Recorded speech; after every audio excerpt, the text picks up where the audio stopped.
Hello folks, good evening. Hope you're all doing well. How is everybody out there in Hobbyland?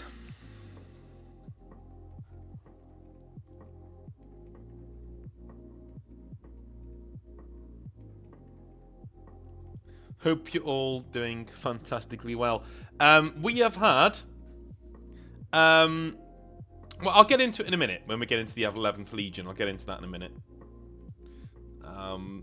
But all is good here in the House of North. All is good. Everyone's getting on with things. Everyone's having a good time. Lots of family stuff and work stuff going on at the moment. Like, this is probably the busiest I've ever been in terms of work-life balance, but it should only be for the next week, and then things should go back to normal-ish. So hopefully that all sorts itself out. From Tuesday, I've also got my little girl, my daughter, staying with me for a couple of weeks, so that is going to be interesting. Usually she visits, you know what I mean, like a couple of days a week, maybe over the weekend, Friday, Saturday, maybe into Sunday. But, yeah, I'm going to be having her for like a week, which will be interesting, because we're not really... Again, with me and my kid, I'm basically the fun guy. You know, I'm dad, obviously, but, like, we do fun things together. And when she's with me, she doesn't have school the next day, so we stay up, we play video games, right? We talk. She watches anime, you know. When she goes to bed, she has her iPad for a bit, and then she falls asleep around 10, 11 o'clock, you know, and then I come in and switch everything off. But in terms of, like, this will be the first time we've had her in the house when it's been a school night where she has to go to bed, so that's going to be interesting. We'll see how that works out. So interesting times. But it'll be fine. She's a good girl. She's no stress whatsoever.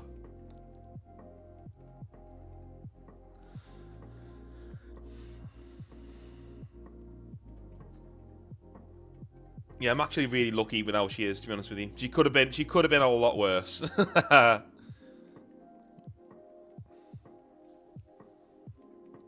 Matthias still down with the sickness, but I think the fever has broken. That's horrible, man. Sorry to hear that. Being ill is like worse. It's worse than somebody showed me the other day was you know, men can have like debilitating pain and be like, I'm fine, and walk it off, you know, or try and walk it off. But when they've got a cold or an illness that is just lingering, that's when they get like, oh no, I can't. You know what I mean? Because men want to solve problems. We want to be able to walk it off. But if there's something that you just can't walk off, that's what gets us. Don't know why. That tends to get us. Hey, Noel, how's it going, man? Hey, Positive Geekery. Cody. Wendell. Meat Ogre. Michigan Yankee.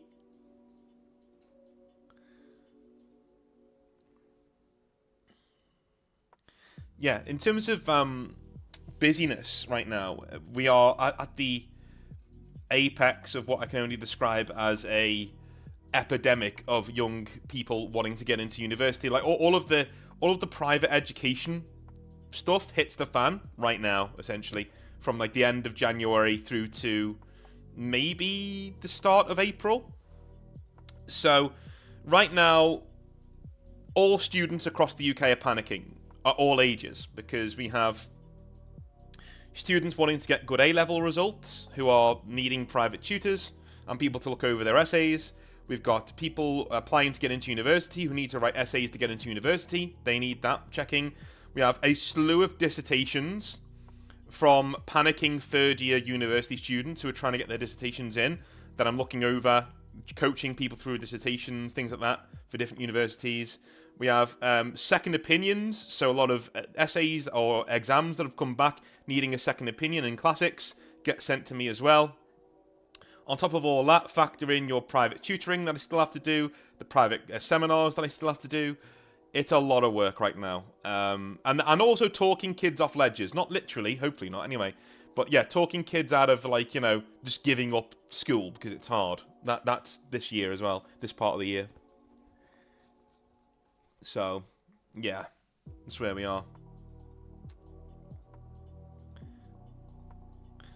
Not so good, but it's a longer story. Well, Noel, if you want to share, man, we got time. We got time.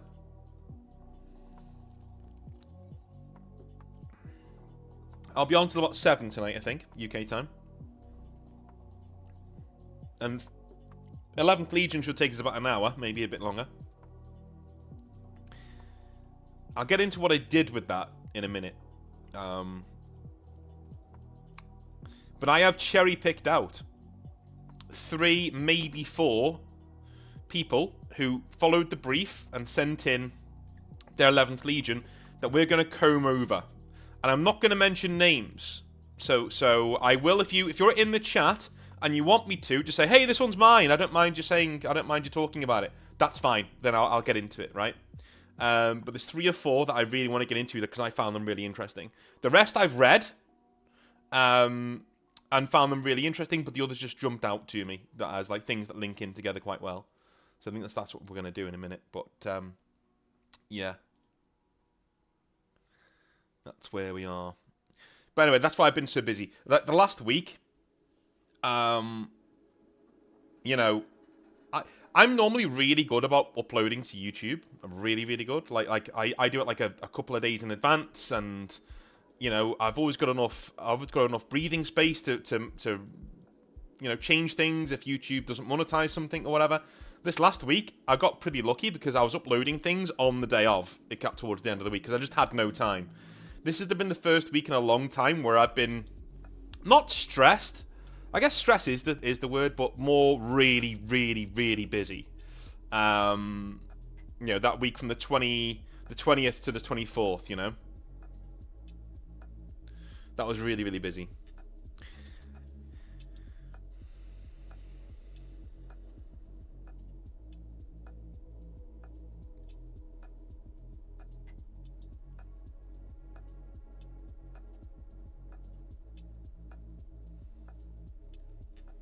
Yeah.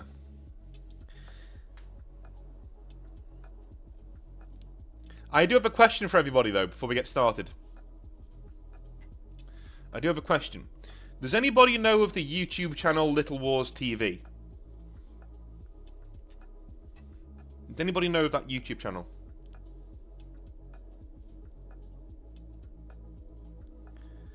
No worries, Michigan. You can share if you want, man. Like I'm here to chat.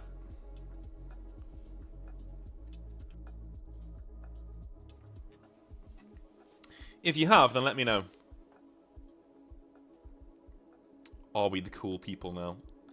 If you're in the 40k lore tube, and you're watching this right now, then you're always the cool people. Never heard of it. Well, if you like war games, head on over there and subscribe to them. They're really, really cool dudes. Really, really cool. It's what I can only describe as the perfect wargaming club as a YouTube channel. like the club's so cool, it actively annoys me. Like how cool they all are. But it is cool. They do a lot of historical wargaming and stuff. And anyway, hopefully next week we're going to get together and record a video together, which would be pretty cool.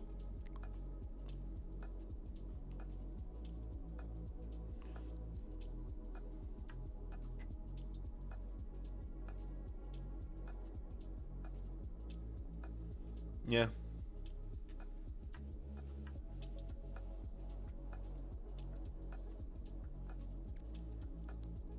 Yo, Dad ever taught you about beans? I swear to God, we get some of the randomest chats. I've seen some of his stuff, but not a lot. Yeah, it's not a him. It's a them. There's like four or five guys over there. They did a really cool Napoleon campaign a little while ago, which I thought was awesome. And they've also done the Pyrrhus of Epirus invading Italy, which was brilliant a couple of years ago. So yeah, this is the cool thing about being on YouTube. Every now and again, you'll get an email from someone, and it'll be like, "Hey, I'm from this channel over here," and you're like, "Wow, I watched this guy or these guys for ages, and I really like their stuff." And now they're reaching out to you and saying, "Hey, do you want to do a video, or do you want to have a chat?" So yeah.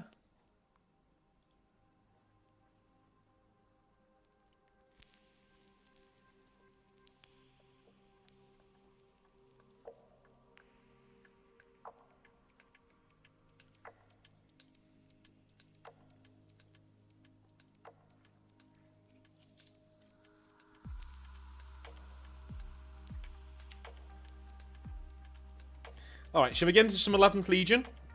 I think it's about time.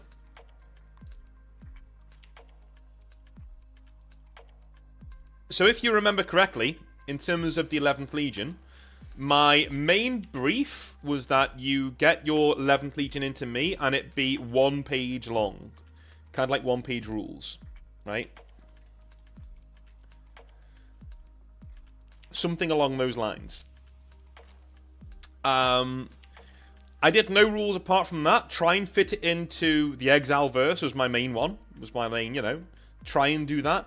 But aside from that, there was no, remit or no pull in, of what you needed to do with your Legion. So it is completely up to you. This is the first one for a while now where I have no real artwork because it's the 11th Legion. Nobody really knows what they look like, or who they were, or what they were up to, right? So this is going to be extremely interesting. Extremely interesting. I do have a few little bits of art here and there that I cherry-picked as cool bits to put on in the background. But in terms of actually, what we're looking at, none of this really may be applicable to your Legion that you sent in. But there we are.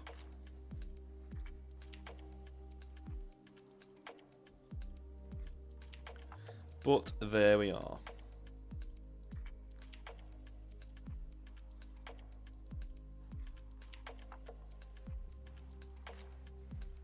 All right. So I cherry-picked a few of these just because I thought some of them are really, really, really cool. There have been a few ones put on Reddit that have been amazing of space dragons and stuff. Space dragons were really cool. But anyway, I'm gonna read the ones that jumped out to me as really, really not just top notch, but actually, really good pieces of lore that we can build on top of. So, and there's a few emails here that are jumping off points that I quite liked that I wanted to jump into as well.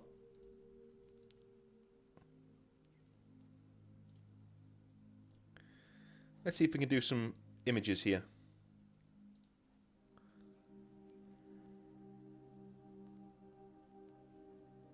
There we go.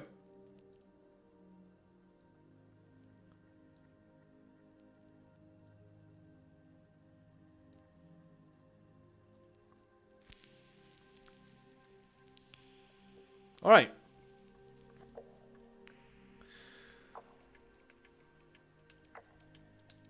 So our first one, well, I'm just going to read them as they come. I'm going to read them as they come, right? So the first one's concept. Our first getting in deep with the Legion, the 11th Legion. The first concept that we're going with is Gregor, which is a placeholder name, named after Gregor Mendel, the father of genetics, right? So I think we know where this 11th Legion is coming from in terms of, we all know the 11th Legion disappeared. We don't know why, right?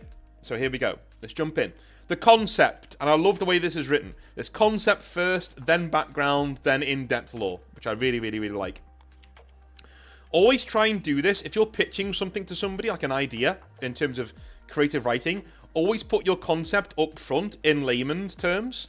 don't write flowery prose at the start, and this person has done that. So if you want me to name you as your person who wrote this, let me know. So, the concept. Gregor is still a lost Primarch and a warning to the other Primarchs for what happens if you go against the will of the Emperor. Fair enough. Number 2. Gregor is a pariah as a result from a genetic mutation, and thus he could see through the fake image that the Emperor projects. Okay. Number 3. Gregor is a geneticist and was supposed to cure the gene flaws of the other Primarchs. Now, I really liked that bit because it basically just says the true tragedy of this guy not being around is he could have solved a lot of problems elsewhere. Do you know what I mean? Number 4. Gregor is not a people person and finds it hard to relate to others, partly due to being a pariah. He is the silent type that remains in the background and only comes up when you talk about one of his passions. Gregor is not much of a melee fighter and prefers to fight from a distance or let his subjects do it for him. Gregor tolerates the Xenos due to his interest in all life forms and their genetics. I think we can see where things are going to go wrong here, right? So, now we've gotten a little bit of a taster of Gregor. Let's look into the background, shall we? Let's look into the actual background. This person's written some awesome background for him. So we'll jump in there right now. Alright. So, his background. Gregor was sent as a Primarch to the planet 913. Games Workshop's original name, but we can come up with a better one later on, where the Sisters of Silence originate from. He was sent here to secure valuable gene labs and databases. The planet had a great problem with psychers that had no control and would constantly summon demons. To resolve this, Gregor would adapt the humans of his planet by giving them the pariah gene, which made the population itself a shield against the warp, but the gene is still rather recessive. When the Emperor finds him, he is shocked to see that Gregor can see through his illusions, but finds the pariah gene particularly useful. He also trusts that Gregor would never be corrupted by the warp due to it, and does not feel the need to keep an eye on him. He reunites Gregor with his legion, the Purifiers, and sends him on his way with the goal of concerning planets. Okay, I'm going to say that's maybe conservating planets? I don't know. And finding ways to purify the gene flaws of the other legions. Maybe, in brackets, maybe he can also receive a spear from the Emperor with a name like the Dissector or something. That sounds cool. Gregor does the conquering bit for a while, but at some point, he starts to feel that killing Xenos is kind of wasteful. For he is more interested in observing them or learning from them to reach his goal of purifying the gene seeds of his brothers. At some point, he would fight some Drukhari, and when you would decapitate... What? And when you would decapitate their leader, a homunculus, he was interested to find out there was life still within it. Okay. So, he would secretly claim this head to investigate it for its knowledge, from which he learned many interesting ways to work on a subject. I think it would be an idea for Gregor to keep the head as a friend to share his passion with. Dude, this is really funny. Alright, so he's basically cut the head off a Dark Eldar homunculus, and is just using it as a pal. I love it. I love it. This is awesome. Okay. Noah, I also had that. I was also thinking Fabius Bile in Primarch form. But I think what this guy is, he's kind of a Primarch who is... do you know... We don't really have a geneticist. We don't really have a scientist Primarch. We've got, like, war sages, like Perturabo. We don't have a guy who just sits there and tinkers with things like genetics and you know, normal sciencey stuff. We never really see that, right? But I think this is really, really cool. All right, I'm interested. I'm sold. Let's go. At some point, he would come across the Rangdan and see that they are quite harmless in their current state, for they were riddled with genetic flaws.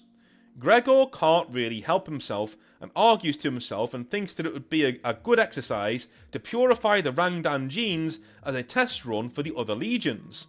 Since the Emperor isn't really checking on him, he thought he could get away with it, But this would lead to the Rangdan becoming a great threat to the Imperium and leads to the Rangdan Xenocides. Okay. So I'm guessing he empowers them, or maybe their genetic flaws are keeping them in check. Maybe like maybe like the old ones, or even the humans in the Dark Age of technology gave the Rangdan these genetic flaws to keep them like locked in, right, and where they are. And him removing those safeguards basically makes them like become like the Krogan in Mass Effect. They go mental and go all over the place. When the Emperor finds out that Gregor was the cause of this, he recognized him as a liability that was hard to control with psychic powers and knew he had to make an example out of him.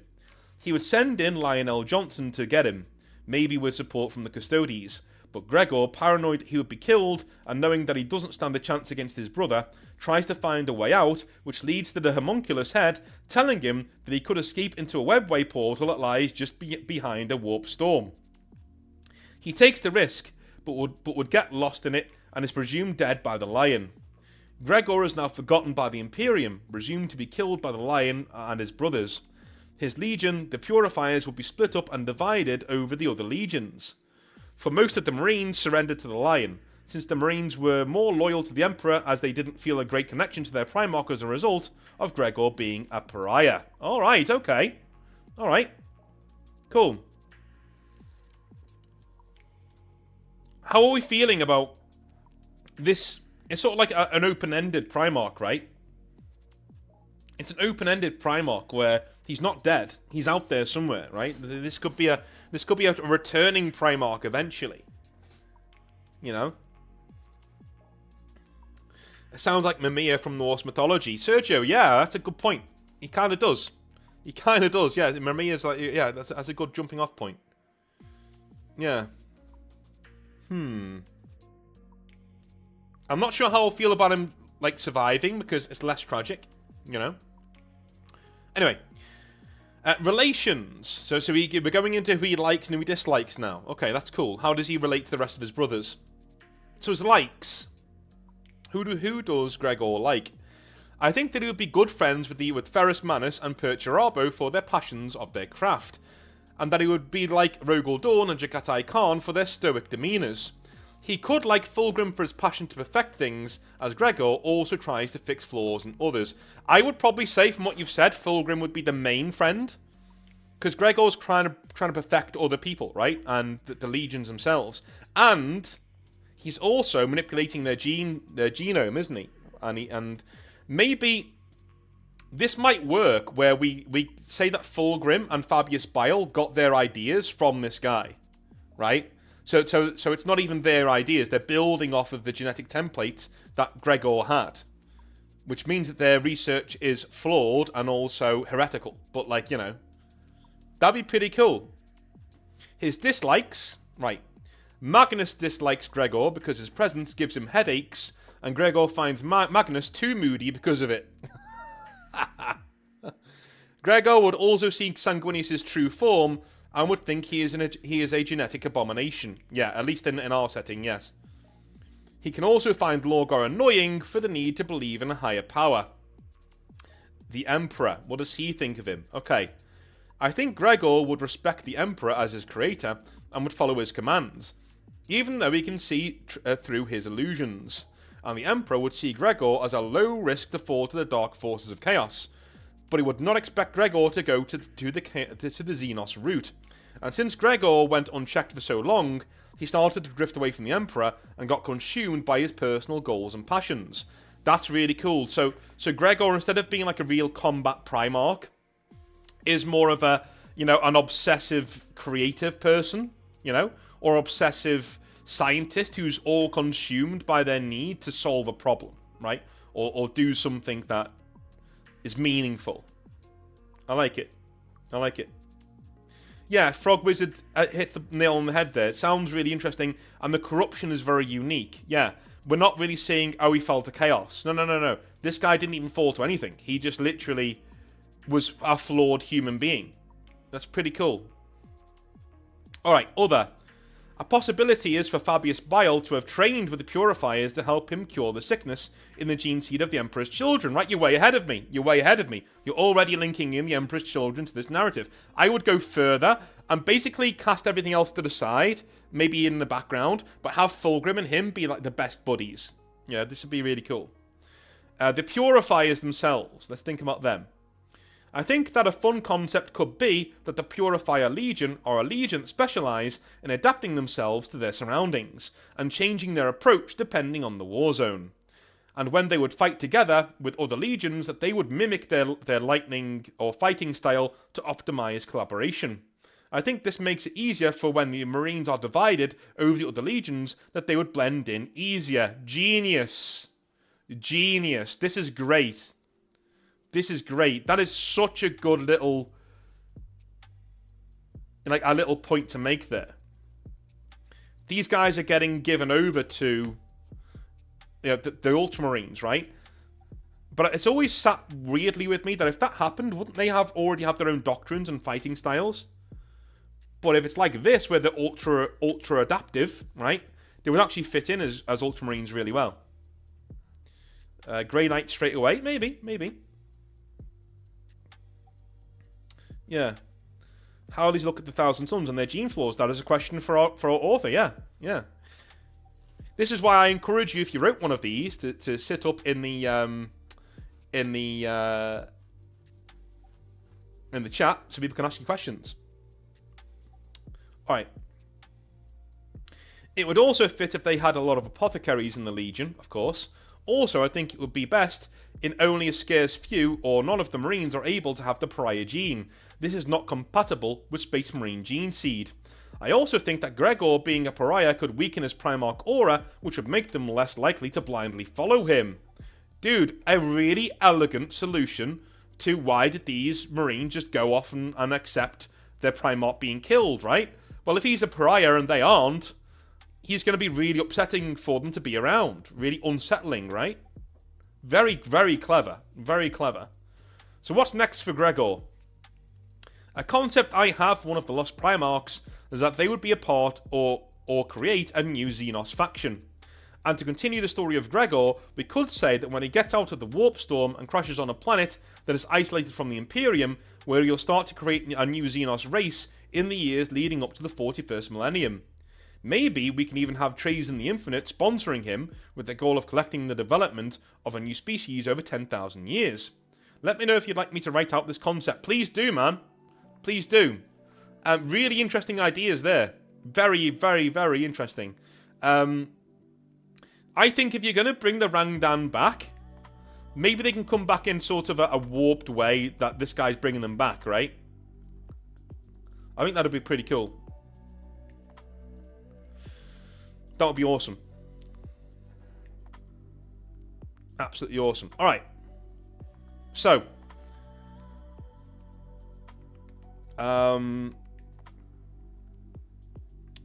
let's go for our next Legion.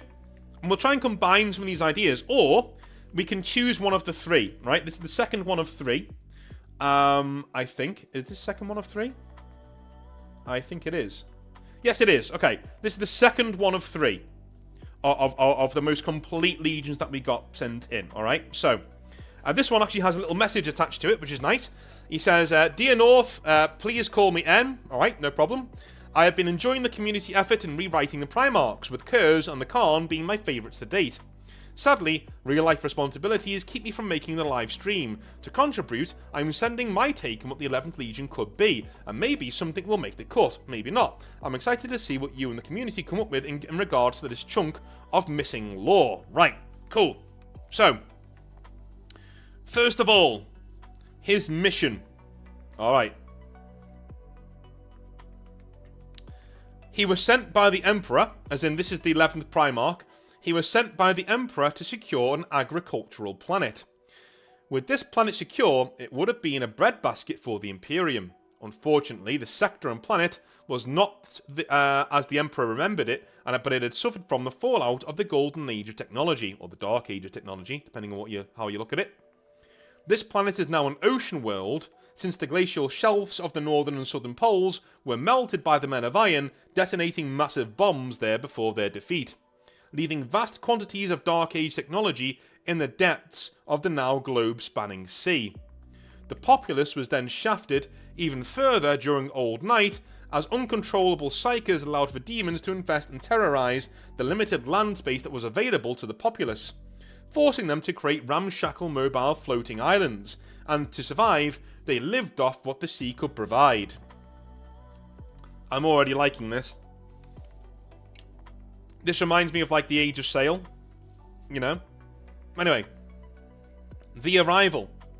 By the time the young Primarch's pod had arrived, the world had degenerated into a highly superstitious, nomadic, seafaring culture.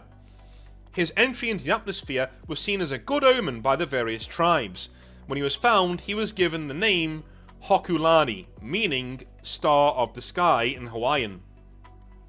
He was not only raised by a caring mother and father, but an entire tribe of people who looked out for him, where he had a healthy upbringing as one could have, where he had as healthy an upbringing as one could have on a haunted ocean world.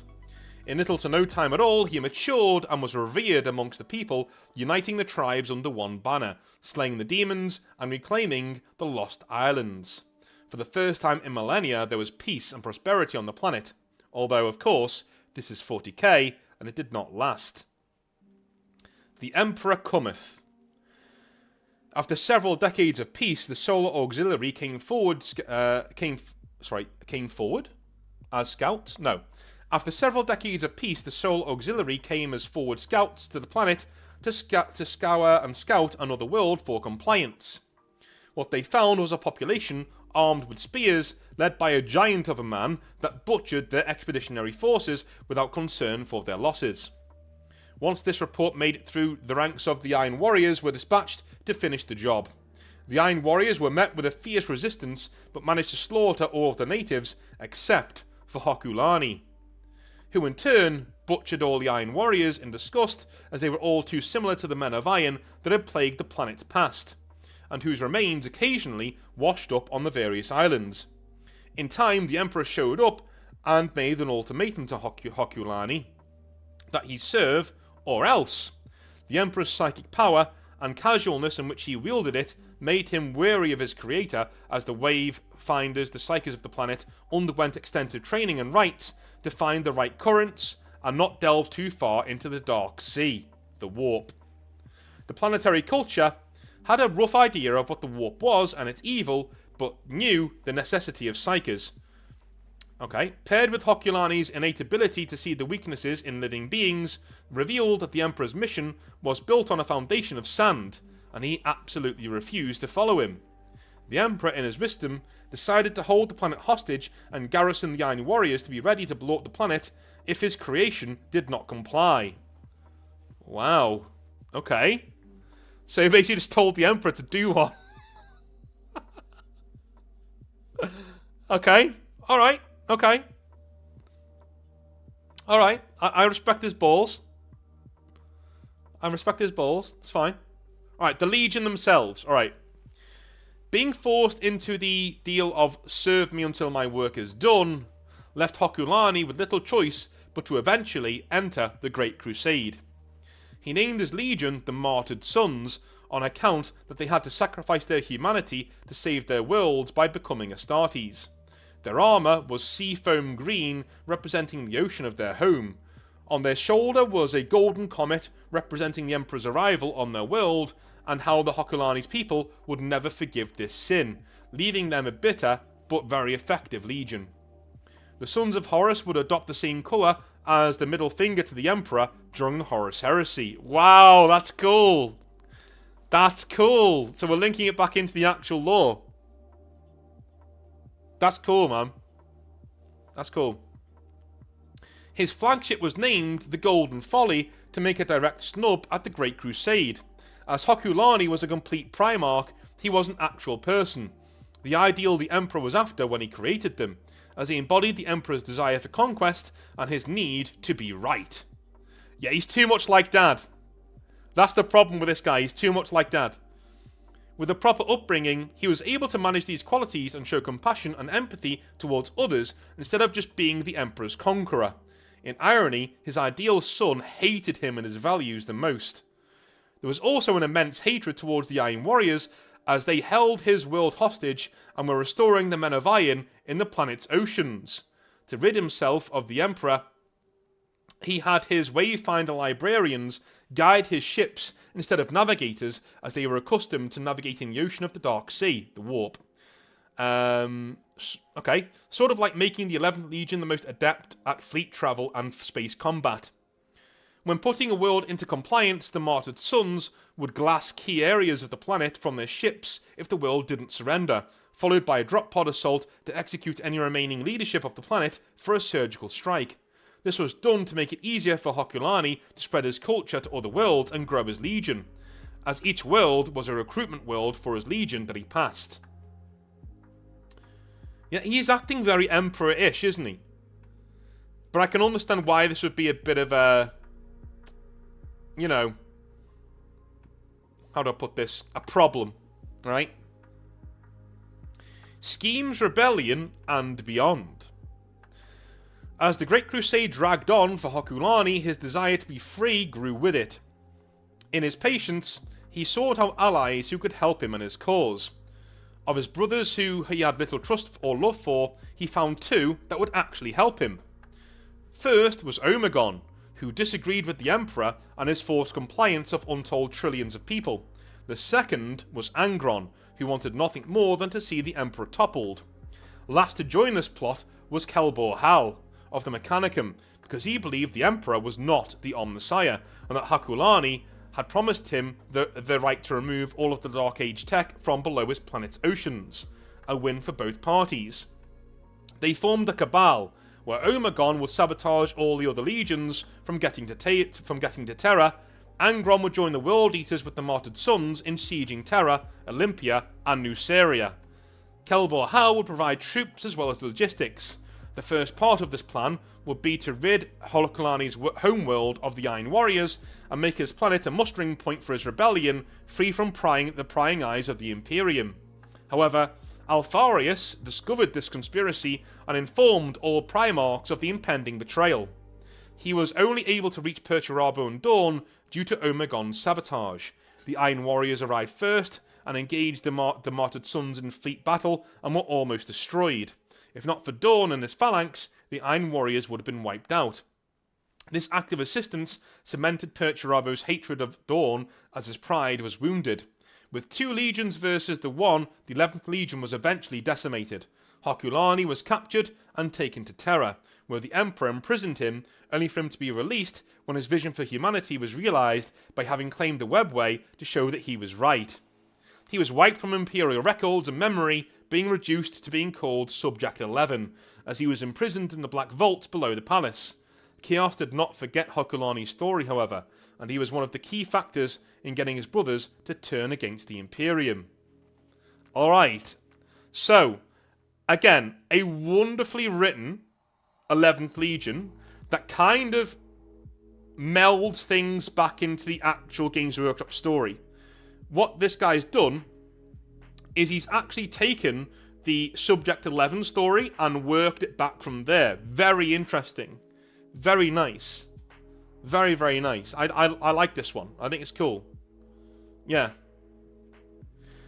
Frog says, as someone who really loves seafaring culture, a legion with Hawaiian culture roots that produces a mirror of the Emperor is so good.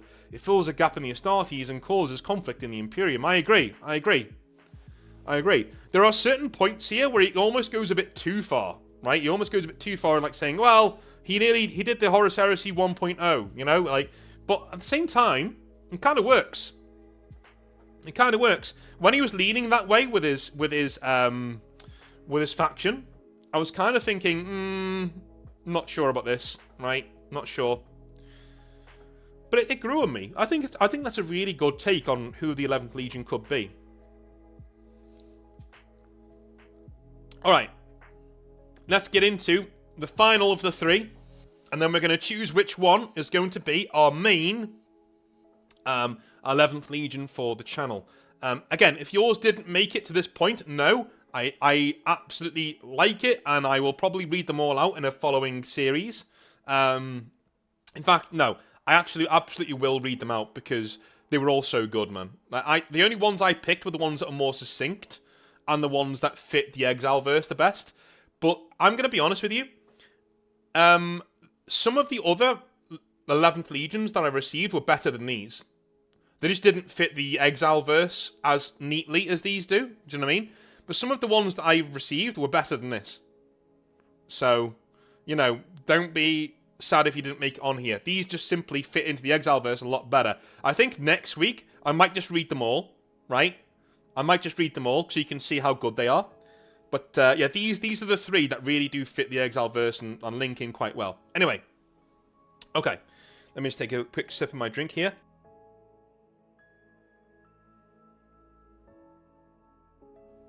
There we go. Alright. The Legion Homeworld. Right, so we're straight in. The Legion Homeworld. Section 1, the Legion Homeworld. This is a Legion called the Void Seers. Alright. The homeworld of the Void Seers is a world named Regnum Maledictus, once known as Benedicta Regnum, a world that was once the epicenter of scientific advancements. A planet that pushed what was possible with science and technology. During the latter days of the Dark Age of Technology, an experiment trying to use a Catan shard on one of their moons.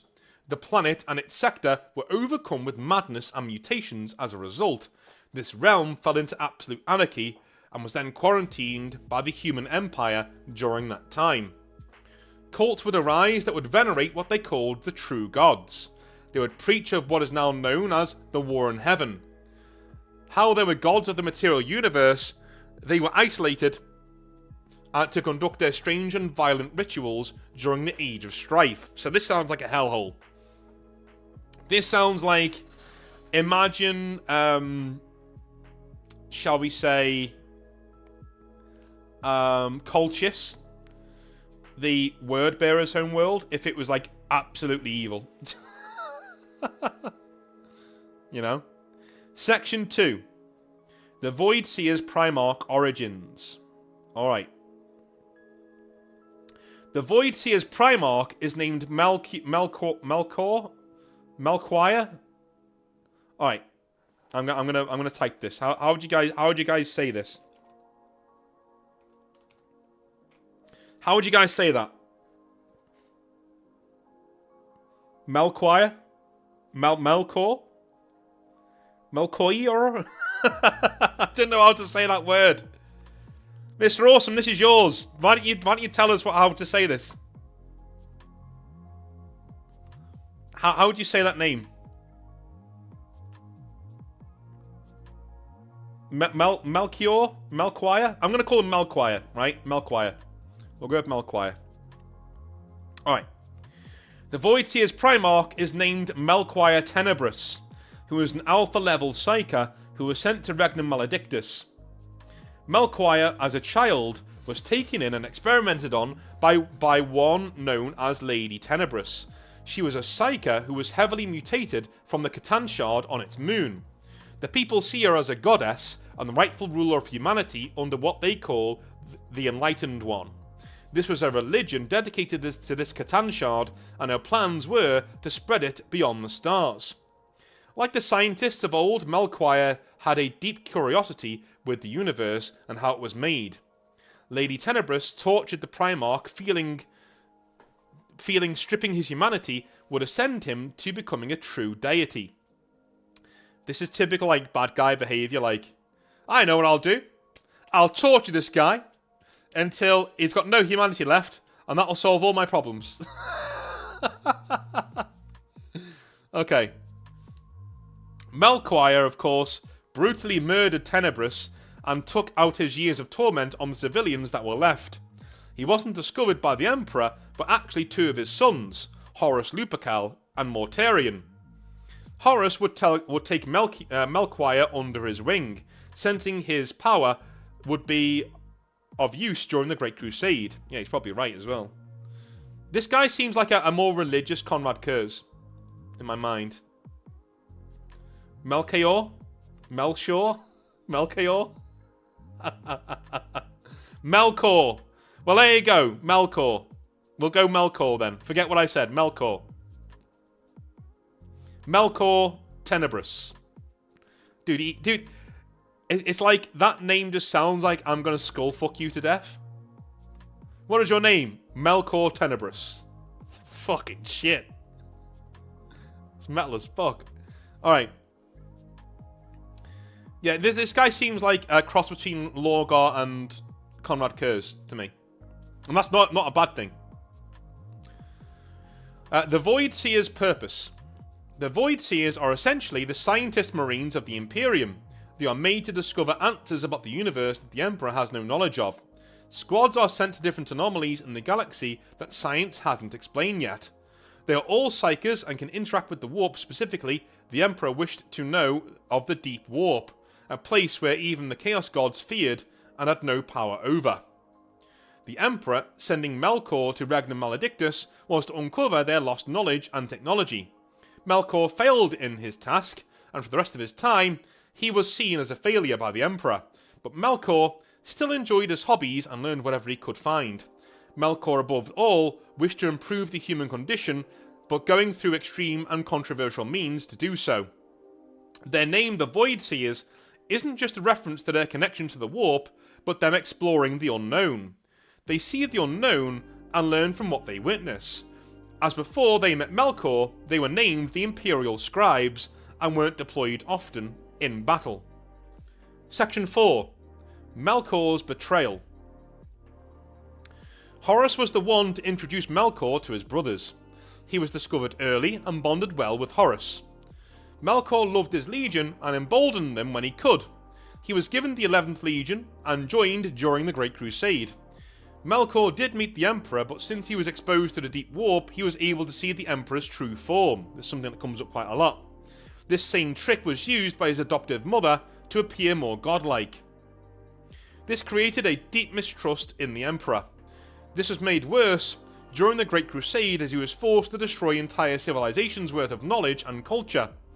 Out of the Primarchs he hated the Xenos, the least of them, out of the Primarchs, I think you meant to say, out of the Primarchs, Melkor hated the Xenos the least, right? Cool. Seeing their cultures worth examining, and the fact that they could improve the Imperium. His lack of hatred for the Xenos created distrust amongst his brothers. He mostly stayed away and did his own experiments in private. Okay, so this is a theme that I saw in at least like 5 or 6 of the submissions. This lack of hatred towards Xenos. A lot of people decided to stay away from Chaos, right? They backtracked on Chaos and said, no, we're not doing Chaos, we're doing Xenos. We're going to, they're being corrupted by Xenos technology and things like that. A lot of people went with these ideas, and that's why 2 of the 3 that we cherry-picked out are actually bear this out as well. Let me take another drink. Alright.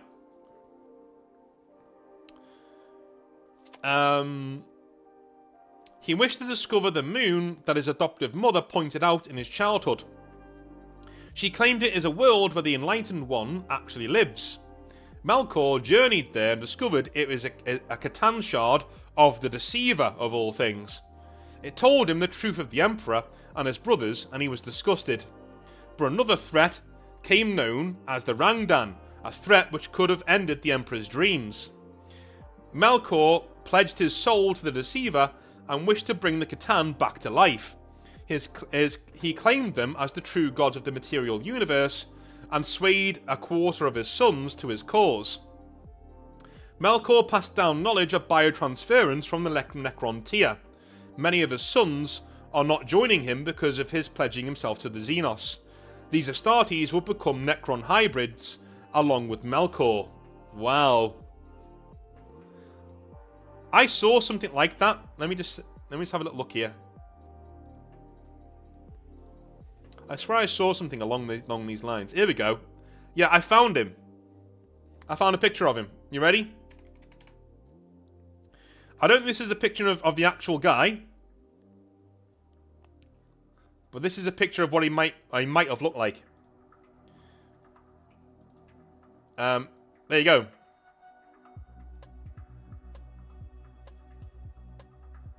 There you go.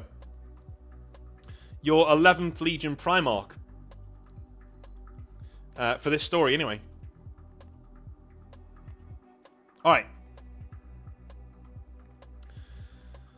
He used the Rangdan as a launch point to start his rebellion.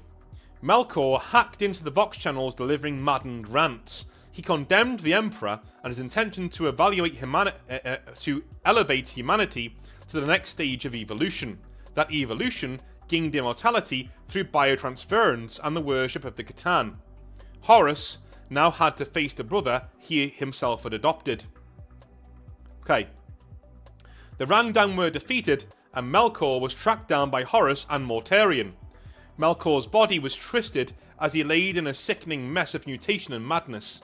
Melkor claims that once he's dead, the Emperor will just find another monster until their brothers kill each other as well. Horus was forced to end him, ending his suffering. The first time a Primarch killed another Primarch. The Marines who went through biotransference were chased away, but then went to stasis on a faraway world. Afterwards, Horus made a statue to Melkor, but it was heavily disapproved of by Malcador the Sigillite. Malcador, nearing the end of the Great Crusade, tore down Melkor's statue on Terra. The Emperor saw him as a traitor to not only him, but of his own kind. Horus protested, but Malcador would choke Horus. Psychically, anyway. To the Emperor, a son who fell to Chaos is more preferable than one who fell to Xenos gods. No other Primarch protested this, all feeling similarly to the Emperor. Yeah, that is actually a short story that was written.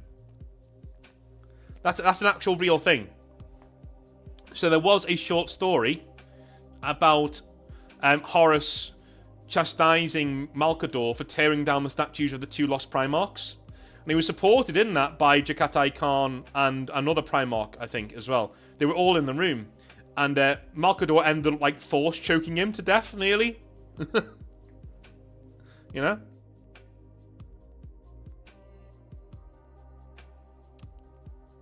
Right. The Horus Heresy. After Melkor's death, his former sons went through a surgical procedure by the Mechanicus to remove their powers. The gene seed was altered to where they lose their psychic potential. The Legion was still intact, but then Julius Obscuron, a captain of the 11th Legion, decided to try and traverse deep into the warp. Obscuron, whilst in the warp, was affected by malice and would convince half of the Legion to serve Horus during the Horus Heresy. Okay. The ones who fell to malice were sent in as shock troops. One glaring issue was they fought everybody, loyalist or traitor. It didn't matter who. These Chaos Void Seers were the ones to first pioneer the Demonculabra to make more Marines. Horus realised they were extremely brutal, but will be an issue later on, and ordered them to be executed. Obscuron's forces were attacked by the two sides, by the 16th Legion and the 9th Legion. Obscuron escaped, but was hunted down by Gerald Ventator and his loyalist elements of the 11th. The 11th Legion traitor or loyalist didn't affect the heresy all that much. Obscuron had ascended to demonhood, being the sole demon prince under Malice. He popped up sometimes during the heresy, only to be driven off later on. By the end of the heresy, all other Chaos-affiliated Void Seers were killed, except for Obscuron. The ones who went through biotransference under Melchior sat out the heresy. They slept on their own version of a tomb world located near the Halo stars. They would call themselves the Ctanotep Marines, who are blessed by the Catan. Section 6. Post-Heresy and 40k. After the heresy, Gerald Venator saw his legion's deeds as unforgivable by the rest of his brothers. Venator stripped off all the regalia of the 11th Legion. The loyalist elements did the same. Some did join other legions, primarily the Dark Angels or the Black Templars. Okay. Venator himself founded an early version of the Black Shields, so estranged Marines could serve penance and fight for the Emperor. Venator would die during the First Black Crusade led by Abaddon the Despoiler. Obscuron fought against Caldor Drago during his early years as a Grey Knight. By the 41st millennium, the 11th Legion is nearly entirely forgotten. The Chaos variant is completely extinct, only leaving the Necron hybrid Marines that served under Melchior. They are only thought of as urban legends among the Astra Militarum due to how rare they are, and there are only 10,000 Marines in total on a secluded world. Their mission in the 41st millennium is to gather Catan shards and awaken the Catan once more. Okay. Alright. So. I'm just going to close that because it's a bit loud. Right. I really like this Legion. Okay. I think this is a prime example, which is why I picked it out, of a really good idea messily put together, right? There are lots of different strands and themes in here that aren't quite clicking together, but I really like the Legion itself, you know? I would smooth things over, though, and I'm going to tell you how I would do that. I wouldn't change much, right? Mr. Awesome, we need to lean into the fact that these are also... You give them too many things, is what I'm trying to say, right? They're Psychers, and then they're not Psychers, and then they're Catan, but they're not Catan. Then they serve Malal of all things, right? This is crazy. This is mental. So what I would say is we need a dilution of this Legion. The Legion falling to the Catan is a fucking brilliant idea. And the Void Seers being called the Void Seers and being like really psychically in-tuned is another really good idea. Having their leader be this like, you know, Akira-style dude whose body's falling apart. Again, brilliant idea. But I only got those ideas because you said them in chat. Right? And then I linked them back into what you were typing in the actual Legion document. I think we need to strip them away of some ideas. I think this could be a winner, to be honest with you. As long as we strip back some of the... I mean, the Malal stuff, we don't need it. I'm going to say that right now. I don't think you need it. I think this is well written enough. We can just jettison that. Malal is a big red herring for the most part in the setting. Crovenon says it best there. Look, personally, I'd have made them lean into the old Necron pariahs. Some Necron buggery to make them all blanks would really work. Exactly, yeah, that would be a really good idea. A fantastic idea, right? Instead of making them Psychers, why don't we make them pariahs instead? And have the Catan manipulating them from the start. You know? We could even have him being in a suit of armor like this, but his body's falling apart underneath it, right? So imagine an Akira-like guy in this suit of armor being kept alive by it. I was really on the fence with Malice. I'll be honest with you, Mr. Awesome, right? As somebody who reads these, or reads things like this, kind of for a living, in terms of essays and things, I can tell when a writer writes something that they're not really on board with the idea, but they're putting it in there anyway because they're too tempted and they give in to their temptations, right? I can tell you're not really into this idea of the Sons of Malal thing. So let's just get rid of that. Let's get rid of it, right? It hardly works anyway. It's not worth the aggro. Let's get rid of it. But I would say make them pariahs. Right? Make the Tenebrous thing. Make them be really, really into techno heresy, you know? Of green tint, you know what I mean? Ghost weaponry. Make them human Necrons. Human Necron tier, basically, right? Make them that. Lean into it. Lean into it. I like the Catan part. Unlike Wanton the Stormtrooper, I like the Catan part. Right?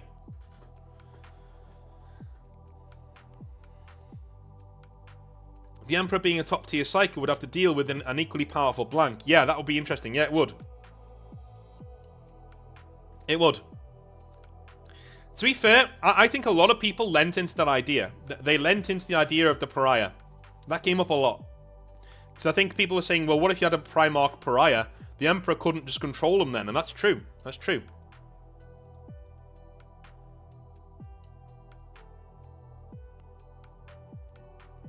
These are all amazing ideas, though. But I think what we're going to do is right now we're going to vote on which template we're going to go with, right? And then we're going to manipulate... Okay, we're going to manipulate that template to find our Legion, right? So, we're not just going to go with the Legion as written. I'm going to give you a vote. And that's going to take us 10-15 minutes to vote on that, because I'm going to let everybody vote. And then we're going to take the Legion that wins the vote, and we're going to smooth down the edges. So we can slot it straight into the Exileverse, and it's done, right? That's what we're going to do. Alright, so. Start a poll. Who is our 11th Legion and Primarch? So, who was first? Who did we have first? Let me have a little look-see here.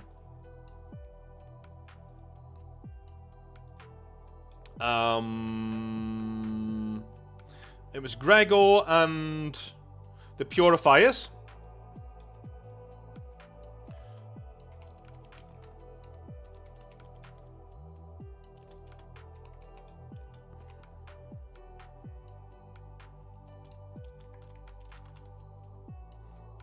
Right.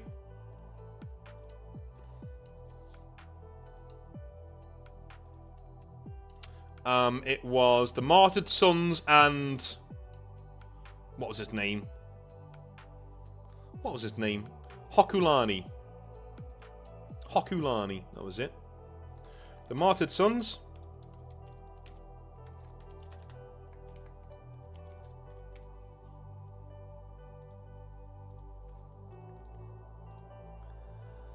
And, of course, the Void Seers.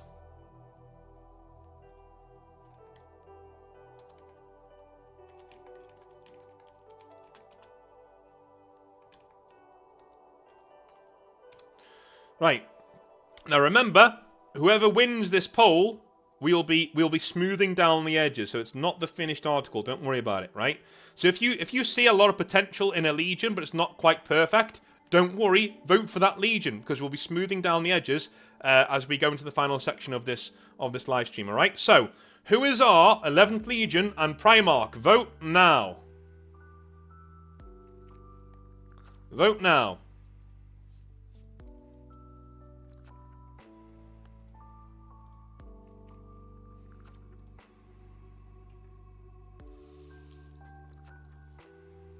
I don't get a vote. You guys decide. I don't get a vote.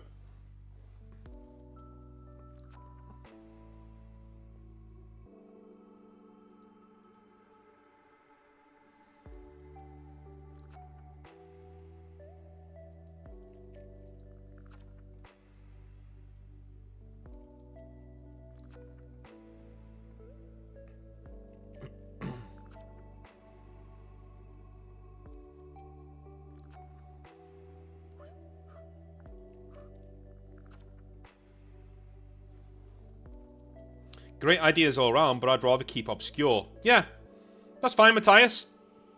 We're not keeping it obscure simply because, you know, we want to give people a chance to write some cool stuff.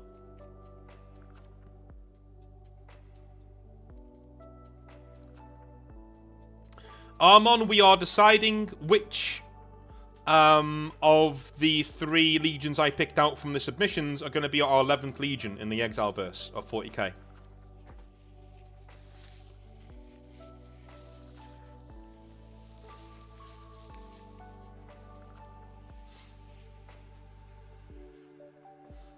Now that I think of it, I'd love to see the Katano Tap meet Trazen. Yeah, that would be hilarious.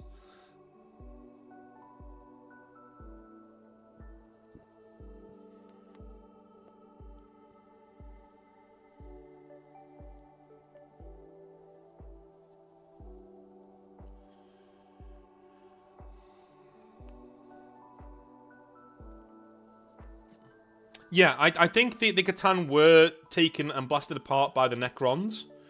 I think they control their shards when they get them. But I don't think they control the Catan from across the universe, you know what I mean?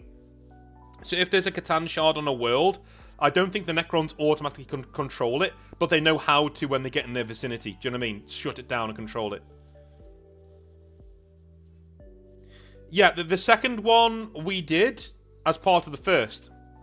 So we did, we rewrote the Dark Angels, and we made the second Legion be Luther's Legion. So Luther became a Primarch in our setting.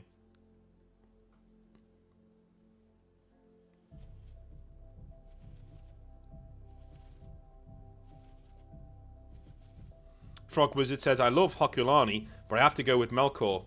The idea of Xenos corruption is too good, and the Catan need more. Yeah, I think that was the deciding factor between you deciding for the original Gregor, right? And the new one, right? It's the Catan involvement. Hey, Power Wolf, and how's it going, man? Who told you your Legion was being read out? Did you panic and rush on?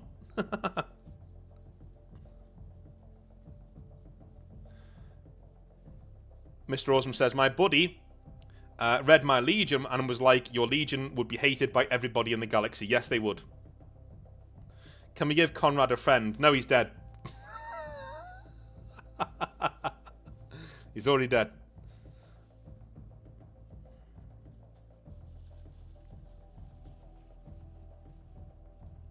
How are we doing on the things so far? Purifiers 33%, Martyred Sons 22%, Void Seers 44%. Alright. I'm going to keep the poll going for about 10 minutes yet. We've got 38 people watching. We need more votes than that. Such a big thing. Not going to call it there.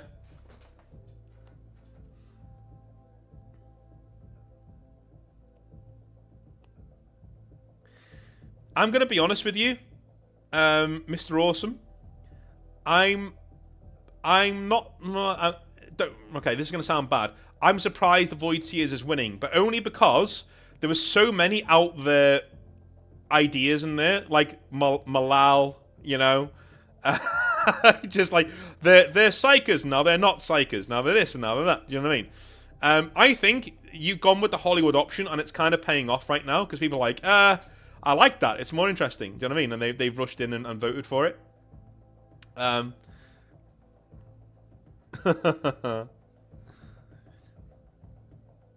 think you also being open to change, Mr. Awesome. Not that you're not Power Wolfen, because you just got here. But like, I think you being open to change has also might have convinced a lot of people, because there are a lot of good ideas in the Void Seers. You know what I mean? It's kind of like, I say it in a video this week, on Tuesday, in that so I recorded it today. Like you always need, if you're ahead of a team of writers, you're almost policing their ideas and pulling them down from being fucking bonkers, you know? A complete room of creatives creates nonsense. You can't have a team creating something and they're all creative, or it's just going to be a gobbledygook mess.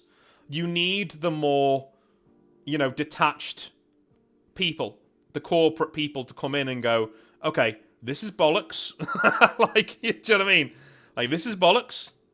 Yep, we don't need Malal, like in this instance, but no, get rid of Malal, don't need that.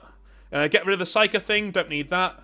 And get rid of them being around in the Horus Heresy, don't need that, right? We need them dead and gone. Do that, and it's a really good idea.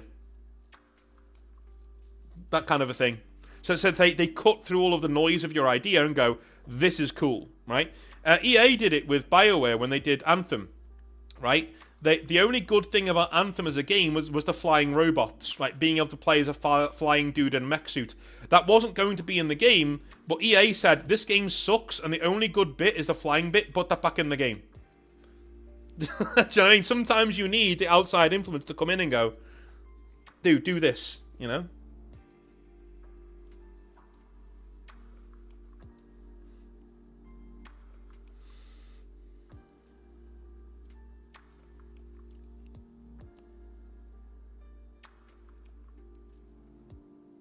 Nah, Power Wolfen, it was fine. The one I read was fine.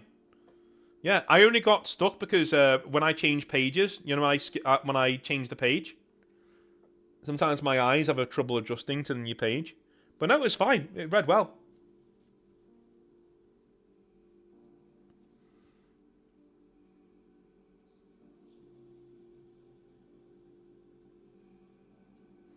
Transhuman tier. I like the Primarch for the first one. Maybe take some of his story, mix it with the Necron one. Okay.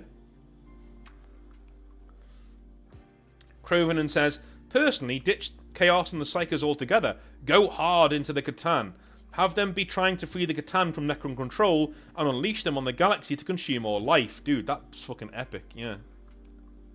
I'm thinking there might be some of the ideas from Gregor, from the Purifiers, might make their way into the Void Seers to kind of calm them down.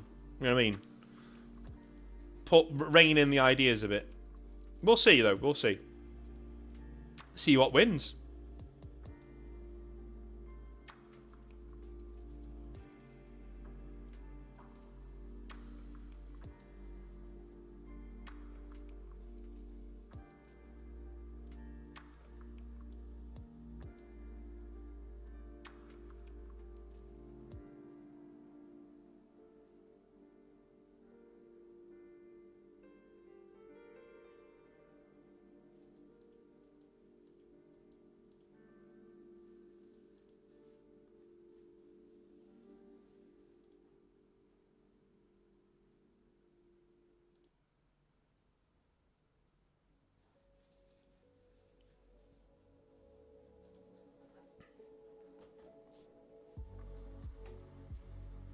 That one idea I had on the table, like the Nightbringer Catan. Yeah. I get that.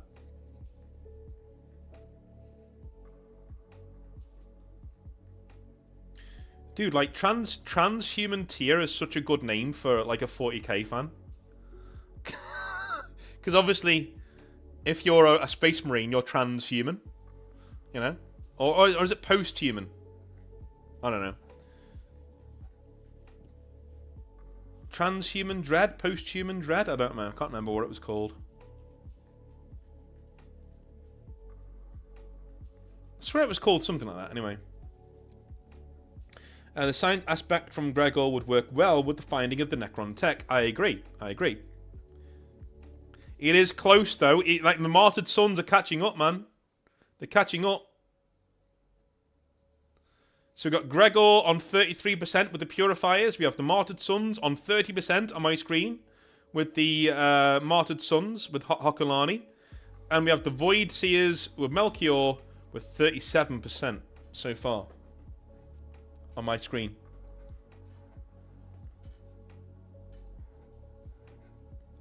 I think it's post-human. Transhuman is more cybernetics. Right. Ah, yeah, transhuman. That's it. Cybernetics. So transhuman is like, what's his face? What's his face? Fucking Wordbearer. He's not a space marine, but he is a space marine. Corphaeron, right? Corphaeron. Yeah, Corphaeron is transhuman, not post-human. Transhuman shock. That was it. That was it. Yeah.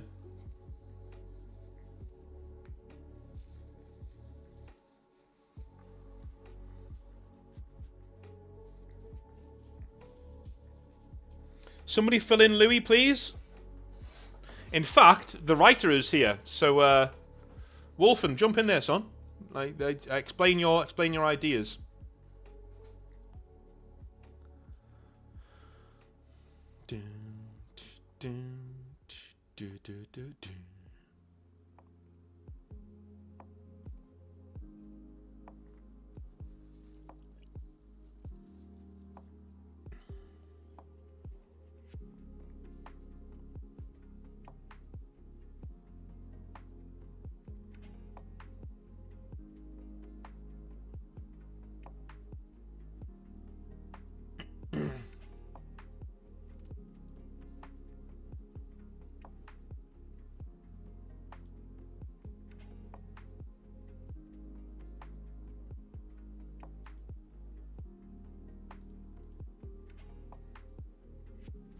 Alright.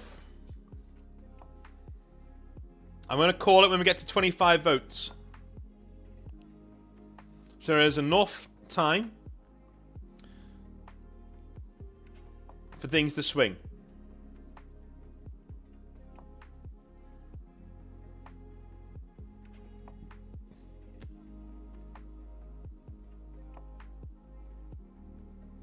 want to start making this Legion already.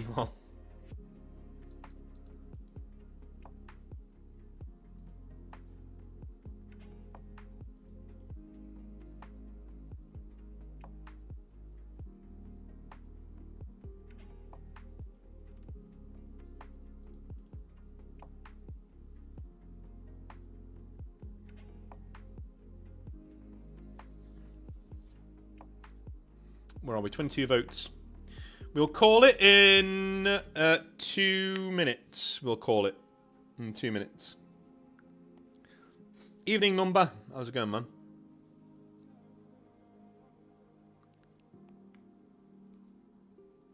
So 1841 UK time, we'll call it.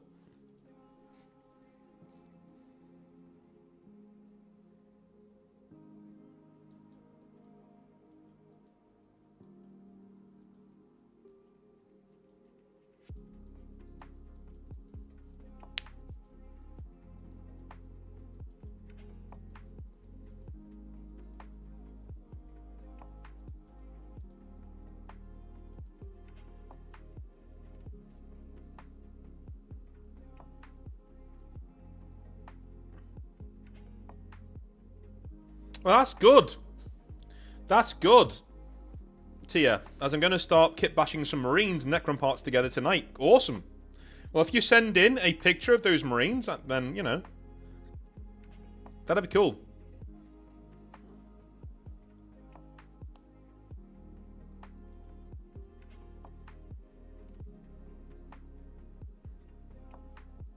All right, we're ending the poll.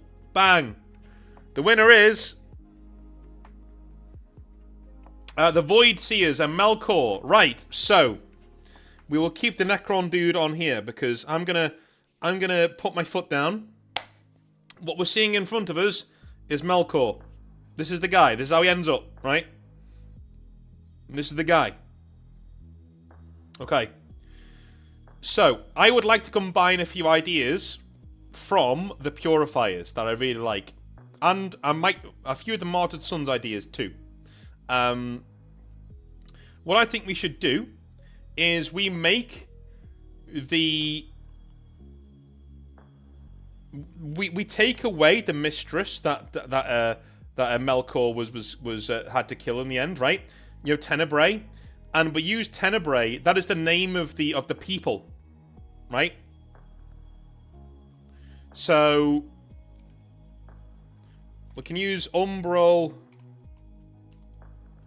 Prime. Homeworld.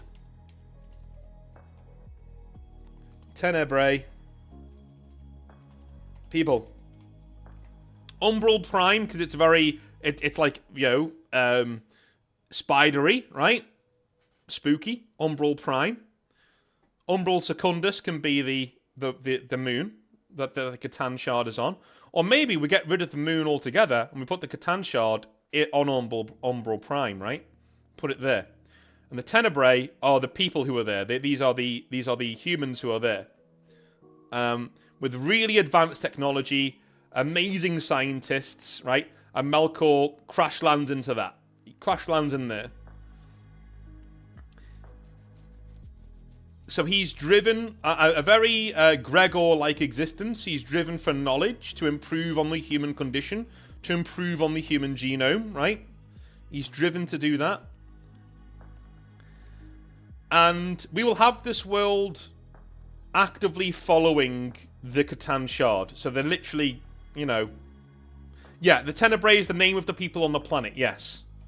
So let's have them following the people. They're all following the Catan Shard. They don't realize it, right? They all think they're praying to something called the Emperor or something like that. They're all thinking like it's the Emperor, you know, like let's go, you know, this figure's out there somewhere. Yeah. So Melkor starts improving as dudes, right? Improving the people on the planet. He starts taking away their cancers and the rampant mutations that they've got, right? He becomes the prophet of this, the enlightened one, the eternal one, this god who is in the planet somewhere. They start worshipping the planet itself as a god, right? Then the Emperor arrives and he thinks, right, this is the guy. He's the ultimate scientist, right? This is the guy. Unfortunately, at this point, Melkor doesn't know he's a pariah. He doesn't know what a pariah is. Yeah? So a lot of the people on his planet are also pariahs. So the Emperor gets down there and has an almighty fucking headache and is not in a good mood, right? And of course, Melkor sees him and isn't... You know what really freaks the Emperor out? You know what really freaks him out? Melkor sees the Emperor and sees him for what he truly is and loves him anyway. How crazy is that? Melkor sees through the Emperor's guise to the lonely man that he is, just walking along, and loves him anyway. And the Emperor is very unsettled by that, right? Very, very unsettled. But there's one thing Melkor always says, and that's why I think he should become very good friends with Lorgar. He says, all I ever wanted was the truth. Because that's all I ever see is the truth of the matter, right?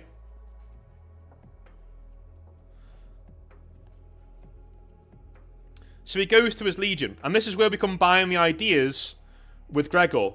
We combine the ideas. So, Melkor's legion aren't really fond of him. Because he's a pariah and they aren't, quite simply. They aren't pariahs. He is. He's very unsettling. He doesn't have a lot of friends in the Primarchs, right? He only has a few. One of them is Lorgar, for obvious reasons, right? And the other one is Fulgrim. Why? Because Melkor is very good at manipulating human genes. He's also a pariah, so the Emperor is pretty much okay with letting him do whatever he wants to do because he knows he's kind of immune to chaos in and of itself, right? And he seems him as pretty harmless as a dude, right? Off he goes. So, most of the things that Fabius Bile gets, most of the things that Fulgrim gets to actually manipulate their own legion comes from Melkor, comes from the Tenebrae. And the Void Seers are also... Well, they come from a place where... Void Seers. I would have them being amazing at ship-to-ship combat. And they've almost got a preternatural ability to know when the enemy's going to arrive and how, right? Yeah? They're also amazing shipbuilders. They can build massive ships. Really huge ships. They're Void dudes down pat, right? They share Melkor's scientific curiosity and genius, but it's geared towards the inner workings of machines and the warp and things like that more than it is people. Yeah, they are boarding experts. Exactly, yes. They are void warfare experts, is what they are. Yeah? But also, they are created to be absolutely adaptable. Incredibly adaptable. That's what they are. Like, ridiculously adaptable. Just like the Purifiers were. Extremely adaptable. Extremely, you know... How do I put it?